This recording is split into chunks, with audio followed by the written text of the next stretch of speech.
God knew you needed to hear this. I just read a Bible story that changed my whole perspective, and I guarantee if you watch this video to the end, your life will completely change. This story is incredible. So there's a story in the Bible where God promises his people a land flowing with milk and honey. So Moses and all the Israelites, they're out wandering in the wilderness. And so Moses is the one leading all the people. So he sends out 12 spies to check out this land that God promised them. But some of the spies came back with a different report. So 10 of the spies were like, yeah, the land is good, but there's no way we're going to be able to take that land because the people there are huge. There's literally giants there, and we look like grasshoppers compared to them. There's no way. But there were 12 spies, remember? And 2 of the spies, Caleb and Joshua, came back with a completely different report. Caleb stands up in front of everybody and says, we should go up and take possession of the land, for we can certainly do it. Now, isn't that interesting? 10 of the people were focused on the size of the giant, but Caleb and Joshua were focused on the size of their God. They saw the same land. They saw the same giants. They just had a different focus. Everyone else was measuring the giants against themselves.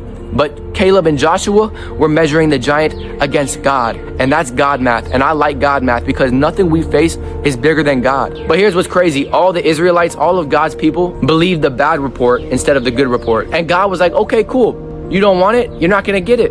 And that entire generation died in the desert. The only 2 who made it to the promised land was Caleb and Joshua. The only 2 who believed that God was bigger than the giants. So what's the message with all of this? You got to stop listening to people who are always talking about the negativity. You got to stop focusing on your problem. Think about David when he went up against Goliath. He didn't talk about how dangerous Goliath was. He talked about how great his God is. Stop telling God how big your problems are and start telling your problems how big your God is. And notice how there were 10 spies who saw the negative. There's always going to be more people that see the negative than the positive. You're going to have to stand out when you really stand for God. So let me ask you today, whose report are you believing? The voice in your head's report? The doctor's report? The news? Are you kidding me? Or are you believing God's report because God says you are more than a conqueror? You know what that means? A conqueror is someone who wins a battle, but being more than a conqueror means you already won the battle before it even started. We don't fight for victory, we fight from victory. Can I get a A?